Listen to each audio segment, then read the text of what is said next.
Hello नमस्कार friends, आपका एक बार फिर स्वागत है आज की नई वीडियो में। अध्याय नंबर 6 नए प्रश्न नए विचार, कक्षा 6 एनसीईआरटी पाठ्य पुस्तक इतिहास की बुक। चलिए फ्रेंड्स, आज की वीडियो शुरू करते हैं बिना टाइम वेस्ट किए। पुणे महाराष्ट्र में है, वाराणसी उत्तर प्रदेश में है। और सारनाथ किसके लिए प्रसिद्ध है? बुद्ध के स्तूप के लिए प्रसिद्ध है। बुद्ध की कहानी। बौद्ध धर्म के संस्थापक सिद्धार्थ ने, जिन्हें गौतम के नाम से जाना जाता है। बौद्ध धर्म के संस्थापक कौन थे? सिद्धार्थ थे, जिन्हें महात्मा बुद्ध के नाम से, गौतम के नाम से जाना जाता है। उनका जन्म लगभग 2500 वर्ष पूर्व हुआ था। महात्मा बुद्ध का जन्म कब हुआ था? 2500 वर्ष पूर्व हुआ था। उसी समय महाजन पदों का निर्माण हुआ था।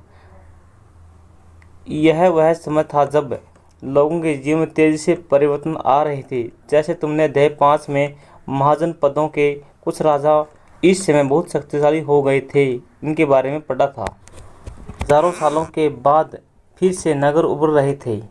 हजारों सालों के बाद नगर उभर रहे थे। गांव के जीवन में भी बदलाव आ रहा था। बहुत से विचारक इन परिवर्तनों को समझने का प्रयास कर रहे थे।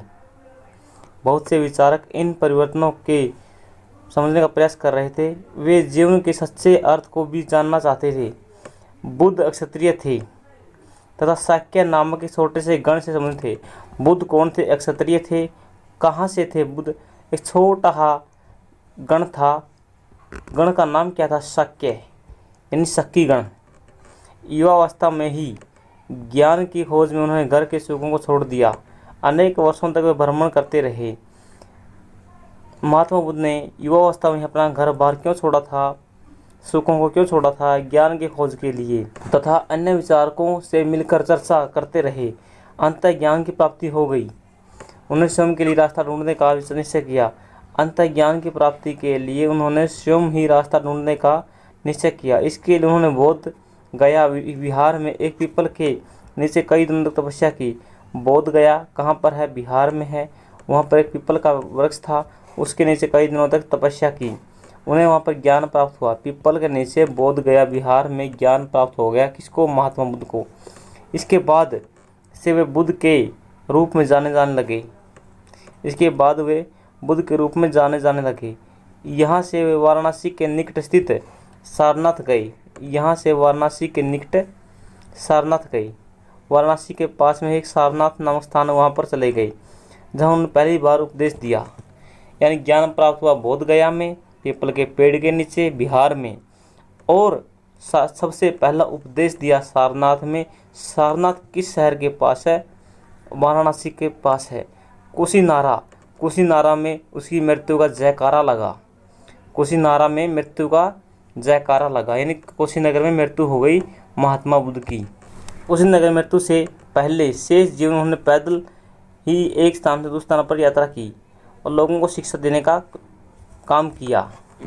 बुद्ध ने शिक्षा दी कि यह जीवन कष्टों और दुखों से भरा हुआ है। यानी जीवन है जो हमारा मनुष्य का, वो कष्टों और दुखों से भरा हुआ है, और ऐसा हमारी इच्छा और लालसाओं से है। हमारी इच्छाओं के कारण, हमारी मनोकामनाओं के कारण, लालसाओं के कारण है, जो हमेशा पूरी नहीं हो सकती। हमारी इच्छाएं और लालसाएं कभी पूरी नहीं हो सकती हैं, के कारण होता है। कभी कभी हम जो चाहते हैं वह प्राप्त कर लेने के बाद भी संतुष्ट नहीं होते हैं। यानी जो हम चाहते हैं अभी हमें ये मिल जाए, वो मिल जाए, लेकिन वो प्राप्त कर लेने के बाद भी हमारी इच्छाएं से क्या है? संतुष्ट नहीं होती हैं। अधिक अर्थात अन्य वस्तुओं को पाने की इच्छा करने लगते हैं। बुद्ध ने इस लिप्सा मतलब इच्छा को तन्हा यानी तर्षणा कहा है। इच्छा को लिप्सा को तन्हा को तर्षणा कहा है। बुद्ध ने शिक्षा दी कि आत्म संयम अपनाकर हम ऐसी लालसा से मुक्ति पा सकते हैं। यानी आत्म संयम पाकर हम ऐसी लालसा से मुक्ति पा सकते हैं। यानी खुद पर आत्म संयम रखें, जो अपने पास है उसी में खुश रहें, बस यही मुक्ति का मार्ग है। उन्होंने लोगों को दयालु होने तथा मनुष्यों के साथ जानवरों के जीवन का आदर करने की शिक्षा दी थी। मनुष्यों को कहा कि तुम दयालु रहो, मनुष्यों के साथ साथ जानवरों को भी जीवन का आदर करो। वे मानते थे कि हमारे कर्मों के परिणाम, चाहे वे अच्छे हों या बुरे, हमारे वर्तमान जीवन के साथ साथ बाद के जीवन का भी प्रभावित करते हैं। यानी जो हमारा वर्तमान जीवन है इसको तो प्रभावित करते ही हैं, जो हमारे कर्म हैं, और जो हमारा इसके बाद अगला जन्म होता है उसको भी प्रभावित करते हैं, जो हम आज कर्म कर रहे हैं वो।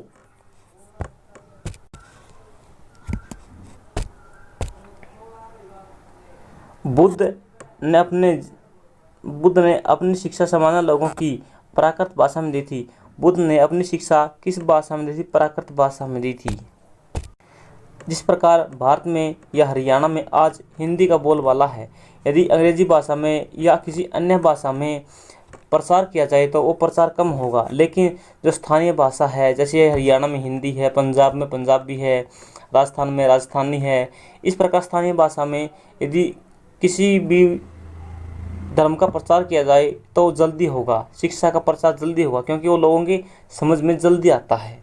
इसीलिए महात्मा बुद्ध ने अपने भाषा कौन सी अपनाई थी? प्रचार प्रसार के लिए, संदेश के लिए, शिक्षाओं के लिए प्राकृत भाषा अपनाई थी।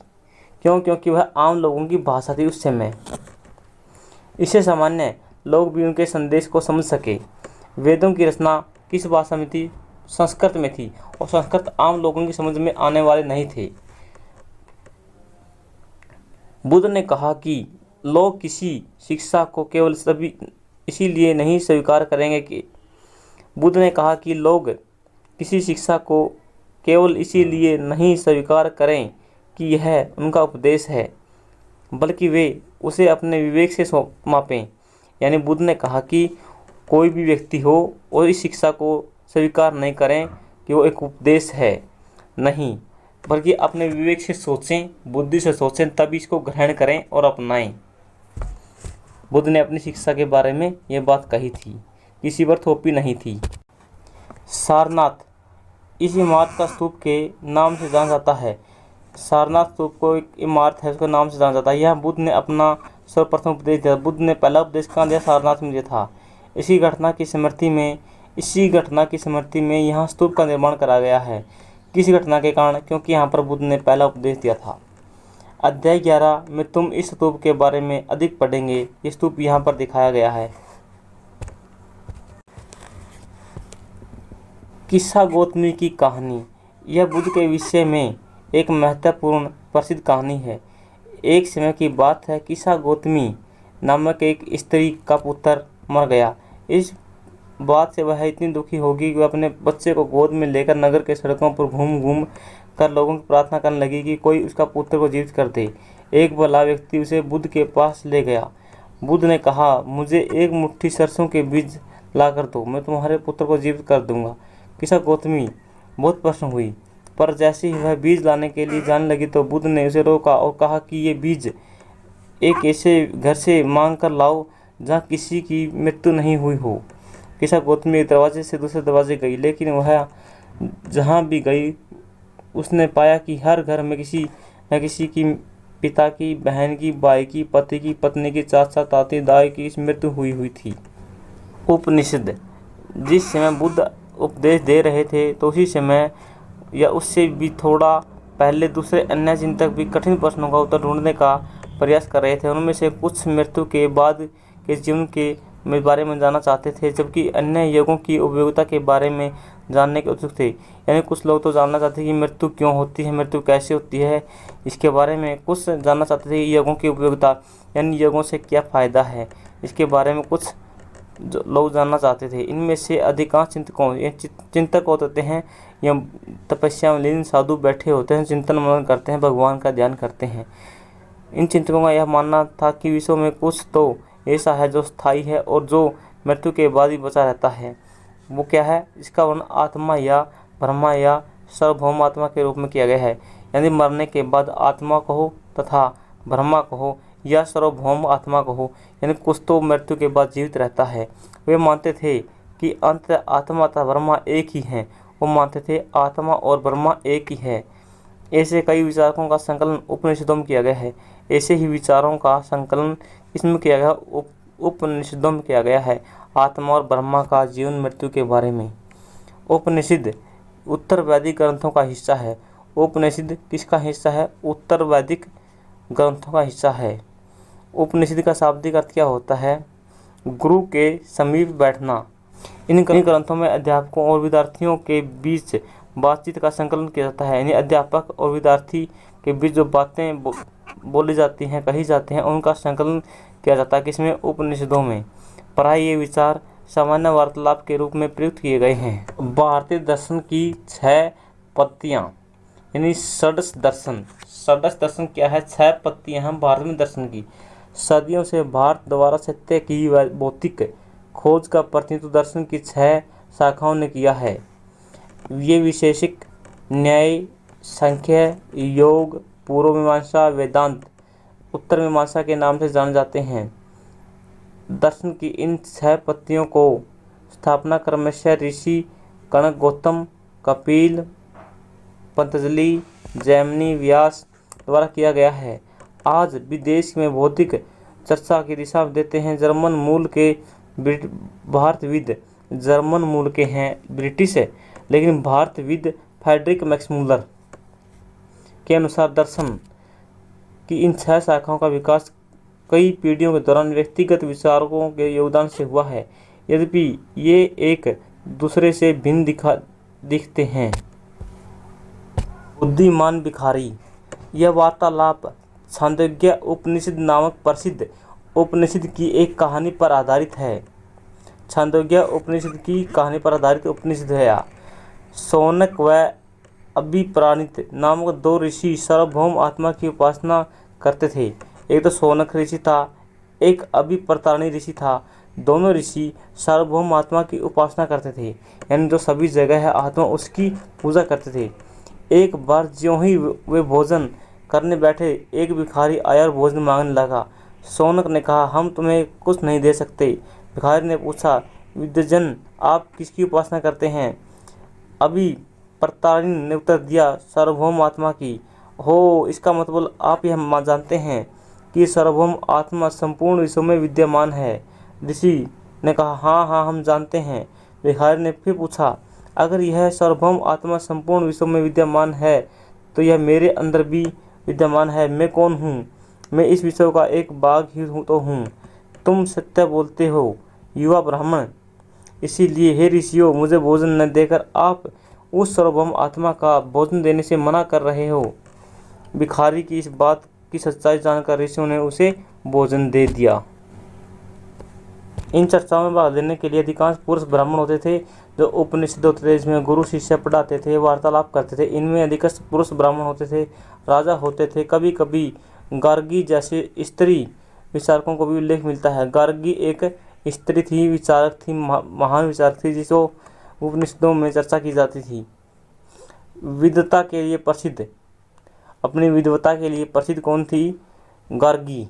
राज दरबारों में होने वाले विवाद विवाद में भाग लेती थी। जो गार्गी थी और राज दरबारों में जो वाद विवाद होते थे उनमें भाग लेती थी। निर्धन व्यक्ति इस तरह के वाद विवाद में बहुत कम ही हिस्सा लेते थे। इस तरह का एक प्रसिद्ध अपवाद सत्यकाम जावला का है। सत्यकाम जावला एक निर्धन परिवार से आते थे।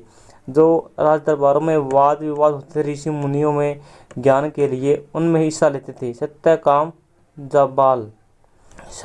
जाबाल का नाम उसकी दासी माँ के नाम पर पड़ा है। सत्यकाम जाबाल, उसकी माँ एक दासी थी। सत्यकाम के मन में सत्य जानने की तीव्र जिज्ञासा थी। सत्यकाम के मन में सत्य को जानने की तीव्र इच्छा थी, जिज्ञासा थी। गौतम नामक एक ब्राह्मण ने उन्हें अपने विद्यार्थी के रूप में स्वीकार किया। गौतम नामक एक ब्राह्मण था, लेकिन दासी का पुत्र सत्यकाम को स्वीकार किया। वह अपने समय के सर्वाधिक प्रसिद्ध विचारकों में से एक बन गई। उपनिषदों के कई विचारकों बाद में प्रसिद्ध विचारक शंकराचार्य के द्वारा किया गया, जिसके बारे में तुम कक्षा 7 में पढ़ोगे। तुम। व्याकरणविद पाणिनि। इस युग में कुछ अन्य विद्वान खोज के लिए कर रहे थे। उन्हें प्रसिद्ध विद्वान थे पाणिनि। पाणिनि संस्कृत भाषा के व्याकरण की रचना की थी। संस्कृत भाषा की व्याकरण की रचना किसने की थी? पाणिनि ने। यानी संस्कृत को पानी पियाया था व्याकरण की रचना करके। उन्होंने स्वरों व्यंजनों को एक विशेष क्रम में रखे आधार पर सूत्रों की रचना की। ये सूत्र बीजगणित के सूत्रों से काफ़ी मिलते जुलते हैं। इसका प्रयोग उन्होंने संस्कृत भाषा की प्रयोग में नियम लघु सूत्रों लगभग 300 के रूप में प्रयोग किया। लगभग 3-4 के रूप में प्रयोग किया। लघु सूत्र 3-4 थे किसमें? पाणिनि की संस्कृत में। जैन धर्म इस युग में अर्थात लगभग 2500 वर्ष पूर्व जैन धर्म के 24वें और अंतिम तीर्थंकर कौन थे? महावीर थे। 2500 वर्ष पूर्व जैन धर्म के 24वें और अंतिम तीर्थंकर कौन थे? महावीर थे। वह वज्जी संघ के लिच्छवी जो वज्जी वंश था, वज्जी संघ था, वज्जी गण था, उसके लिच्छवी कुल के एक क्षत्रिय राजकुमार थे। लक्ष्मी कुल के थे कौन? जैन धर्म के संस्थापक महावीर क्षत्रिय थे। वज्जी संघ के लक्ष्मी कुल था। इनमें वज्जी कई छोटे छोटे राज्यों का एक संघ था, उसी में एक संघ था लिच्छवी, उसी के थे महावीर। इस संघ के विषय में तुम अध्याय 5 में पढ़ा। किसमें? वज्जी संघ के बारे में हम 5 में पढ़ा था। 30 वर्ष की आयु में उन्होंने घर छोड़ दिया था। जब महावीर थे इन्होंने 30 वर्ष की आयु में अपना घर बार छोड़ के चले गए थे और जंगल में रहने लगे थे। 12 वर्ष तक कठोर तपस्या की और एकाकी जीवन बिताया था। 30 वर्ष की आयु में घर छोड़ दिया था महावीर ने और 12 वर्ष तक कठोर तपस्या की थी। और कुल कौन सा था? लिच्छवी था। और संघ कौन सा था? वज्जी था। और तीर्थंकर कौन से नंबर के? 24वें नंबर के। अंतिम तीर्थंकर महावीर थे। ये कितने समय की बात है? जब महावीर का जन्म हुआ 2500 वर्ष पूर्व की बात है। 12 वर्ष तक कठोर तपस्या करने के बाद इनको ज्ञान प्राप्त हुआ। उनकी शिक्षा सरल थी। सत्य जानने की इच्छा रखने वाले प्रत्येक स्त्री पुरुष अपना घर छोड़ देना चाहिए। सत्य जानने के लिए प्रत्येक स्त्री या पुरुष को अपना घर छोड़ देना चाहिए। उन्हें अहिंसा के नियमों को कड़ाई से पालन करना चाहिए। अहिंसा के नियम है जो उन्हें कड़ाई से पालन करना चाहिए। किसी भी जीव को न तो कष्ट देना चाहिए, किसी भी जीव को न तो कष्ट देना चाहिए और न ही हत्या करनी चाहिए। किसी भी जीव को न तो कष्ट देना चाहिए और किसी भी जीव की न ही हत्या करनी चाहिए। महावीर का कहना था सभी जीव जीना चाहते हैं, सभी जीव जीना चाहते हैं, सभी के लिए जीवन प्रिय है। महावीर ने अपनी शिक्षा किस भाषा में दी थी? प्राकृत भाषा में दी थी। और महात्मा बुद्ध ने भी अपनी शिक्षाएं प्राकृत भाषा में दी थी। यही कारण था कि साधारण जन भी उनके तथा उनके अनुयायियों की शिक्षा को समझ सकते थे। देश के अलग अलग हिस्सों में प्राकृत के अलग अलग रूप प्रचलित थे। प्रश्न क्षेत्र के आधार पर ही उनके अलग अलग नाम थे। मगध में बोली जाने वाली प्राकृत और मगधी कहलाती थी। मगधी भाषा मगध में बोली जाती थी। जैन नाम से जाने गए महावीर के अनुयायियों को भोजन के लिए भिक्षा मांगकर सादा जीवन जीना होता था। यानी जैन धर्म के अनुयायी थे जो उनको अपना जीवन बिताने के लिए भोजन मांगना होता था। उन्हें पूरी तरह से ईमानदार होना होता था। चोरी न करना यानी ईमानदार होना चाहिए। जो जैन धर्म को अपनाएगा चोरी नहीं करेगा। सख्त दिहाई दी जाती दो थी, एक तो ईमानदार रहो, चोरी नहीं करो। उन्हें ब्रह्मचर्य का पालन करना होता था। कुछ त्याग देना चाहिए। पुरुषों को अपने वस्त्र भी त्याग देना चाहिए। नंगे शरीर रहना चाहिए, उघाड़े पांव रहना चाहिए। अधिकांश व्यक्तियों के लिए ऐसे कड़े नियमों का पालन करना बहुत कठिन था। फिर भी हजारों व्यक्तियों ने इस नई जीवन शैली को जानने और सीखने के लिए अपने घरों को छोड़ दिया। कई अपने घरों पर ही रहे और भिक्षु बने। घर पे रह के ही भिक्षुक और भिक्षुणा बन गए थे। जैन धर्म के घर पे ही रह के भोजन प्रदान करने की सहायता की, यानी भोजन प्रदान करते थे जैन धर्म के लोगों को। आज भी ऐसी ही प्रक्रिया है। बहुत से लोगों ने जैन धर्म अपनाया है जो अपने घरों में रहते हैं और जैन साधु आते हैं उनको भोजन खिलाते हैं, या जैन तीर्थंकर आते हैं उन सबको भोजन कराया जाता है। किसके द्वारा कराया जाता है? जो भिक्षु भिक्षुणियाँ घर बसाते हैं उनके द्वारा। मुख्यतः व्यापारियों ने जैन धर्म का समर्थन किया। जैन धर्म का समर्थन किसने किया था? व्यापारियों ने किया था। व्यापारियों का वर्ग कौन सा था? वैश्य, यानी वैश्य वर्ग जैन धर्म को मानता है। किसानों के लिए इन नियमों का पालन अत्यंत कठिन था। किसानों के लिए इन नियमों का पालन करना अत्यंत कठिन था क्योंकि फसल की रक्षा के लिए उन्हें कीड़े मकोड़ों को मारना पड़ता था। बाद की सदियों में जैन धर्म उत्तर भारत के कई हिस्सों में फैल गया। जैन धर्म भारत के उत्तर भारत में फैला है। गुजरात, तमिलनाडु, कर्नाटक में फैला। उत्तर भारत में बहुत अधिक फैला जैन धर्म। हमारे गांव के आसपास भी एक गांव का नाम है बड़ौदा, वहां पर भी सभी लोग जैन धर्म के हैं। महावीर तथा उनके अनुयायियों की शिक्षाएं कई शताब्दियों तक मौखिक रूप से ही रही।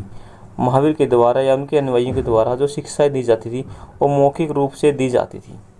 वर्तमान रूप में उपलब्ध जैन धर्म की शिक्षाएं लगभग 1500 वर्ष पूर्व गुजरात में वल्लभी नामक स्थान पर लिखी गई थी। वर्तमान रूप में उपलब्ध जैन धर्म की जो शिक्षाएं हैं, वर्तमान समय में जो जैन धर्म की शिक्षाएं हैं वो कब लिखी गई थी? 1500 वर्ष पूरे। कहाँ लिखी गई थी? गुजरात में है एक वल्लभी नामक स्थान, वहाँ पर लिखी गई थी।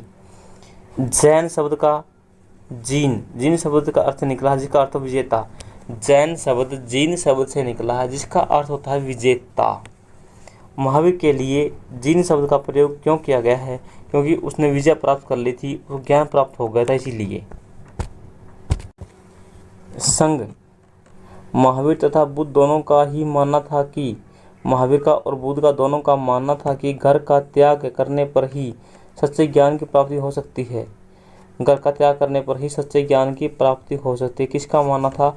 महावीर का और बुद्ध का, दोनों का मानना था। ये बिल्कुल सत्य है क्योंकि घर में रहकर लोग, महावीर और बुद्ध के द्वारा बताई गई बात बिल्कुल सत्य है, क्योंकि मनुष्य घर में रहकर अपनी इच्छाओं पर काबू नहीं पा सकता है।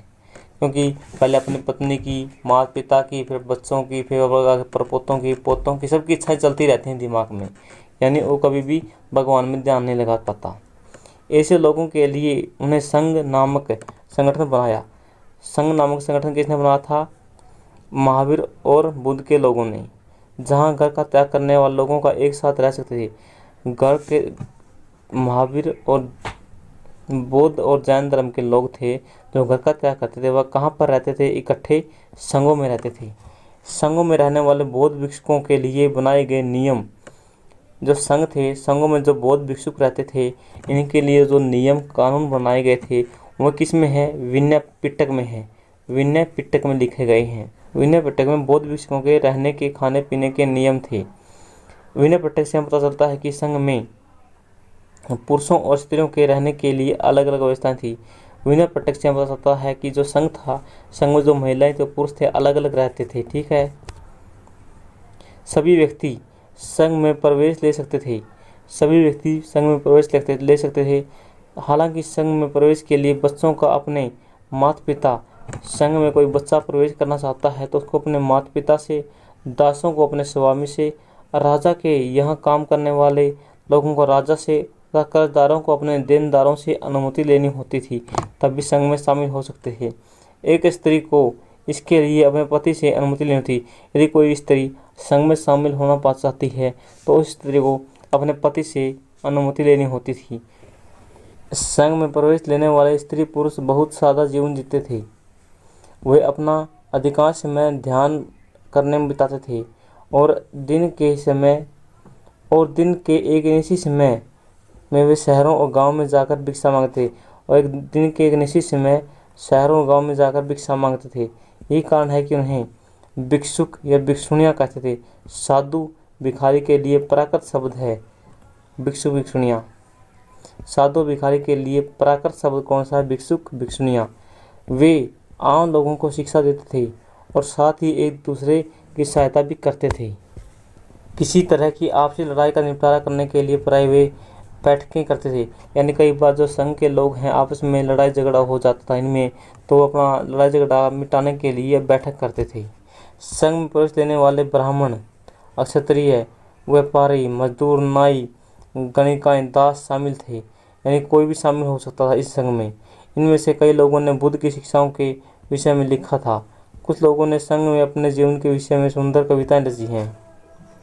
विहार जैन तथा बौद्ध भिक्षुक पूरे साल एक स्थान से दूसरे स्थान पर घूमते रहते। जैन भिक्षुक तथा बौद्ध भिक्षुक पूरे साल एक स्थान से दूसरे स्थान पर घूमते रहते थे।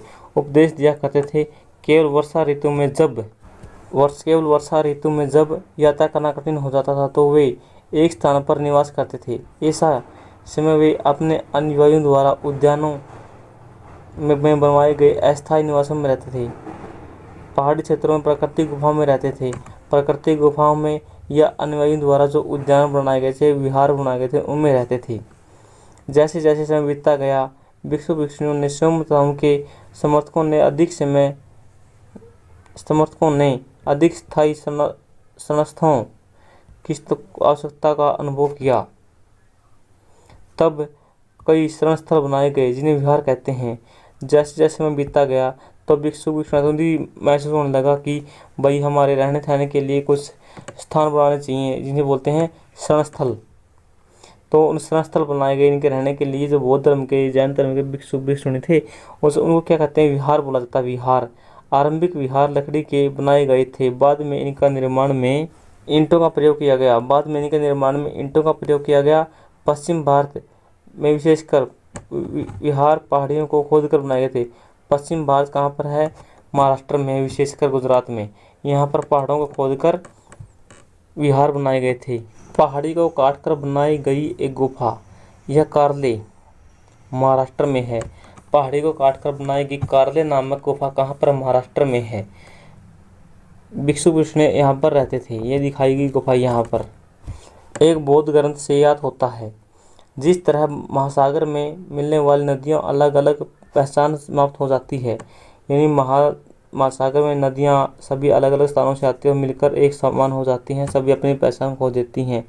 उसी तरह बुद्ध के अनुयायी जब भिक्षुओं की श्रेणी में प्रवेश करते थे तो अपना वर्ण, श्रेणी, परिवार सब कुछ त्याग देते थे। पराये किसी भी धनी व्यक्ति या धनी व्यापारी, राजा या भूस्वामी द्वारा दान दी गई भूमि पर विहार का निर्माण किया जाता था। जो विहार थे उनका निर्माण कहाँ पर किया जाता था, उस भूमि को दान कौन करते थे, धनी व्यापारी, राजा करते थे या भूस्वामी दान करते थे। तो उस भूमि पर बौद्ध विहार बनाए जाते थे। भूमि पर विहार का निर्माण होता था। जो भूमि है, भूमि पर विहार का निर्माण होता था। जो स्थानीय व्यक्ति हैं, भिक्षुक हैं, भिक्षुणियाँ हैं, के लिए भोजन, वस्त्र और दवाइयाँ लेकर आते थे। जो स्थानीय व्यक्ति थे, जो किसी भी धर्म के, जैन धर्म के, बौद्ध धर्म के, वो अपने धर्म के लोगों के लिए, भिक्षुओं के लिए भोजन, वस्त्र, दवाइयाँ लेकर आते थे। इसके बदले में भिक्षुक और भिक्षुण लोगों को शिक्षा देते थे। आगे आने वाली शताब्दियों में बौद्ध धर्म उपमहाद्वीप के विभिन्न हिस्सों के साथ साथ बाहरी क्षेत्रों में फैल गया था। आश्रम व्यवस्था, जैन और बौद्ध धर्म जिस समय लोकप्रिय हो रहे थे, लगभग उसी समय ब्राह्मणों ने आश्रम व्यवस्था चलाई थी। जब जैन धर्म और बौद्ध धर्म विकसित हो रहे थे या लोकप्रिय हो रहे थे, उसी समय ब्राह्मणों ने क्या चलाई थी, आश्रम व्यवस्था। यह आश्रम शब्द का तात्पर्य लोगों द्वारा रहने तथा ध्यान करने के लिए प्रयोग में आने वाले स्थान से नहीं, बल्कि इसका तात्पर्य जीवन के एक चरण से है। ब्रह्मचार्य, गृहस्थ, वानप्रस्थ, संन्यास नामक 4 आश्रमों की व्यवस्था की गई थी। 4 आश्रम कौन से? ब्रह्मचार्य, उसके बाद गृहस्थ जीवन बिताओ, उसके बाद वनों में प्रस्थान कर जाओ, फिर संन्यास का जीवन जियो। ब्रह्मचार्य के अंतर्गत ब्राह्मण, क्षत्रिय, वैश्य से इस अपेक्षा की जाती थी कि इस चरण के दौरान वे सादा जीवन बिताएं। यानी ब्रह्मचार्य का जीवन कौन बिताते थे? ब्राह्मण, क्षत्रिय, वैश्य बिताते थे। गृहस्थ आश्रम के अंतर्गत विवाह करना होता था। यह गृहस्थ के रूप में रहना होता था। वानप्रस्थ के अंतर्गत उन्हें जंगल में रहकर साधना करनी होती। अंततः उन्हें सब कुछ त्याग कर सन्यासी बना दिया जाता था। आश्रम व्यवस्था में लोगों को अपने जीवन का कुछ हिस्सा ध्यान में लगाने पर बल दिया जाता था। आश्रम व्यवस्था में अपने जीवन के कुछ हिस्सों पर ध्यान लगाने पर बल दिया जाता था। पराई स्त्रियों को वेद पढ़ने की अनुमति नहीं थी। वेद पढ़ने की अनुमति स्त्रियों को नहीं थी। उन्हें अपने पतियों द्वारा पालन किए जाने वाले आश्रमों का ही अनुसरण करना था। यानी जो पति आश्रम अपनाता था वही आश्रम महिलाएं अपनाती थी। महिला खुद कोई आश्रम नहीं अपना सकती थी। तो 4 आश्रम हैं। एटलस में ईरान ढूंढो। जरथुस्तर एक ईरानी पैगंबर थे। जरथुस्तर कौन थे? एक ईरानी पैगंबर थे। उनकी शिक्षाओं का संकलन जिंद अवेस्ता नामक ग्रंथ में मिलता है। जो जरथु नामक व्यक्ति थे, इसकी शिक्षाओं का वर्णन किस ग्रंथ में मिलता है? जिंद अवेस्ता नामक ग्रंथ में। जिंद अवेस्ता की भाषा तथा इसमें वर्णित रीति रिवाज वेदों की भाषा रीति रिवाज की काफ़ी मिलती जुलती है। यानी जो जिंद अवेस्ता की भाषा है, वर्णित रीति रिवाज है, किससे मिलते हैं? वेदों की भाषा से मिलते हैं। यानी जैन अवस्था की भाषा किससे मिलती है? वेदों से।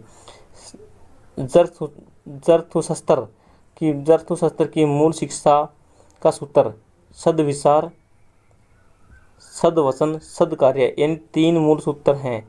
सद्विचार, सद्वचन, सद्कार्य। हे ईश्वर, बल, सत्य प्रदान एवं सद्विचार प्रदान कीजिए, जिसके जरिए हम शांति बना सकें। 1000 से अधिक वर्षों तक जरथुस्त्र ईरान का एक प्रमुख धर्म रहा है। जरथुस्त्र कहाँ का धर्म था? ईरान का प्रमुख धर्म था। बाद में जरथुस्त्रवादी ईरान से आकर गुजरात, महाराष्ट्र के तटीय नगरों में बस गए। जो ईरान था, ईरान से जरथुशास्त्री थे, वो कहाँ पर आकर बसे थे? सबसे पहले गुजरात में और महाराष्ट्र में। बात का मैप है, यहाँ पर गुजरात है, यहाँ पर आए थे, और महाराष्ट्र यहाँ पर आकर बस गए थे जरथु नामक व्यक्ति। वे लोग ही आज के पारसियों के पूर्वज हैं। जो पारसी हैं उनके पूर्वज हैं वे लोग। चलिए हम इस लेसन के अभ्यास के प्रश्न करते हैं। उपनिषदों के विचारक जैसे महावीर तथा बुद्ध का जन्म कब हुआ था? 2500 वर्ष पूर्व। जैन ग्रंथों का लेखन 1500 वर्ष पूर्व शुरू हुआ था। कहाँ पर? गुजरात के वल्लभी नामक स्थान पर। चलिए हम इस लेसन के अभ्यास के प्रश्न करते हैं, लेकिन प्रश्न करने से पहले आपसे रिक्वेस्ट है, वीडियो को लाइक करें, चैनल को सब्सक्राइब करें, कमेंट में अपनी राय जरूर दें कि आपको वीडियो कैसी लगी। वेदों की रचना के लिए किस भाषा का प्रयोग होता था? संस्कृत का। बुद्ध दुखी माँ को क्या शिक्षा देना चाहते थे? बुद्ध दुखी माँ को समझाना चाहते थे कि मृत्यु अटल सत्य है, एक दिन सबको मृत्यु आएगी। महावीर के लिए जिन शब्द का प्रयोग क्यों होता था? जिन शब्द का अर्थ है विजेता। महावीर एक विजेता ही थे, जिन्होंने लोगों को अपने विचारों तथा शिक्षा को अपनाने के लिए प्रेरित किया और ये विजय प्राप्त की। जरथुस्त्र की शिक्षाओं का संकलन किस ग्रंथ में किया गया है? जरथुस्त्र एक ईरानी पैगंबर थे, उनकी शिक्षाओं का संकलन जैन अवस्था नामक ग्रंथ में किया गया है। जैन अवस्था नामक ग्रंथ की भाषा और रीति रिवाज किससे मिलते जुलते थे? वेदों की भाषा और रीति रिवाजों से मिलते जुलते थे। जरथुस्त्र की शिक्षा मूल सूत्र क्या था? सद्विचार, सद्वचन, सद्कार्य। कुछ जरथुशास्त्री ईरान से आकर भारत में कहाँ बसे? गुजरात और महाराष्ट्र के तटों पर बसे। ये पारसियों के पूर्वज हैं। बुद्ध ने लोगों तक अपने विचारों का प्रसार करने के लिए किन बातों पर जोर दिया था? यह जीवन कष्टों तथा दुखों से भरा है। कष्टों का कारण हमारी इच्छा और लालसाएं हैं। आत्म संयम बनाकर हम अपनी इच्छा और लालसा मुक्त पार कर सकते हैं। आत्म संयम जरूरी है इच्छा और लालसा मुक्ति के लिए। लोगों को दयालु होने के साथ साथ जानवरों के जीवन का भी आदर करना शिक्षा देनी चाहिए। हमारे अच्छे कर्म का परिणाम वर्तमान जीवन के साथ साथ बाद के जीवन को भी प्रभावित करता है। सही गलत बताएं। बुद्ध ने पशु बलि को बढ़ावा दिया। बुद्ध ने पशु बलि को बढ़ावा दिया, बिल्कुल गलत है। बुद्ध द्वारा प्रथम उपदेश सारनाथ में दिया, इस कारण से जगह बहुत महत्वपूर्ण, बिल्कुल सही है। बुद्ध ने शिक्षा दी कि कर्म का हमारे जीवन पर कोई प्रभाव नहीं है, बिल्कुल गलत है। उसने बताया था कि कर्म इस जन्म में भी और अगले जन्म में भी इसका प्रभाव है। बुद्ध ने बौद्ध में ज्ञान प्राप्त हुआ, बिल्कुल सही है। ज्ञान बोध गया बिहार में है, पीपल के पेड़ के नीचे। उपनिषद को विचारकों का माना था कि आत्मा और ब्रह्म वास्तव में एक ही है, बिल्कुल सही है। उपनिषदों के विचार किन प्रश्नों का उत्तर देना चाहते थे? कुछ विचारक मृत्यु के बारे में जानना चाहते थे, कुछ योगों की उपयोगिता के बारे में, कुछ विचारक आत्मा के विषय के बारे में जानना चाहते थे। महावीर की प्रमुख शिक्षाएं। सत्य जानने की इच्छा रखने वाले प्रत्येक स्त्री पुरुष को अपना घर छोड़ देना चाहिए। अहिंसा के नियमों का कड़ाई से पालन करना चाहिए। ऊंच नीच जाति पाति का भेदभाव नहीं करना चाहिए और ईमानदारी पर जोर दिया था और चोरी न करने पर जोर दिया था। ये लेसन यहीं पर समाप्त होता है। आप सभी को जय हिंद, भारत माता की जय।